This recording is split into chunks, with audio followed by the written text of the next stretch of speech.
இத நெறைய பேர் சொல்லியிருக்க மாட்டாங்க. கனடால புக்ஸ் ரொம்பவே எக்ஸ்பென்சிவா இருக்கும். கிட்ஸுக்கு குடுக்குற ஸ்டோரி புக்ஸா இருக்கட்டும், ரைட்டிங் புக்ஸா இருக்கட்டும், ஏன் நம்மளோட குக் புக்ஸா கூட இருக்கட்டும்ங்க. இது எல்லாமே ரொம்ப எக்ஸ்பென்சிவா இருக்கும். ஆனா, இந்த மாதிரி பாப் ஜாயிண்ட் சேல்ல நீங்க போய் வாங்குனீங்கன்னா, $10க்குள்ள எக்கச்சக்க புக்ஸ் வாங்கிட்டு வரலாம். எஸ்பெஷலி உங்ககிட்ட குட்டி குட்டி குழந்தைங்க இருக்காங்க. அவங்களுக்கு நெறைய ஸ்டோரி புக்ஸ் வாங்கணும்னு நெனைக்கிறீங்க அப்படின்னா, அந்த கலர்ஃபுல்லான நெறைய கலெக்ஷன்ஸ் இருக்க ஸ்டோரி புக்ஸ இந்த இடத்துல இருந்து நீங்க வாங்கிட்டு போலாம். ரேட்டு கம்மியா இருக்குன்றனால குவாலிட்டி நல்லா இல்லைன்னு நினச்சிக்காதீங்க. ஒவ்வொரு குவாலிட்டியும் அவ்வளோ சூப்பரா இருந்தது. உங்களுக்கு பார்த்தாவே தெரியும். எனக்கு நெறைய குக் புக்ஸ் வாங்கினேன். சமைக்கிறனோ இல்லையோ அந்த குக் புக்ஸை பார்க்கும்போதே வாங்கணும்னு தோணுச்சு.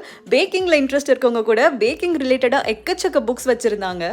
உங்கள் ஃப்ரெண்ட்ஸோ ரிலேட்டிவ்ஸோ கனடாவில் இருந்தாங்கன்னா கண்டிப்பாக இந்த வீடியோவை அவங்களுக்கு ஃபார்வர்ட் பண்ணுங்கள். ரொம்பவே ஹெல்ப்ஃபுல்லாக இருக்கும்.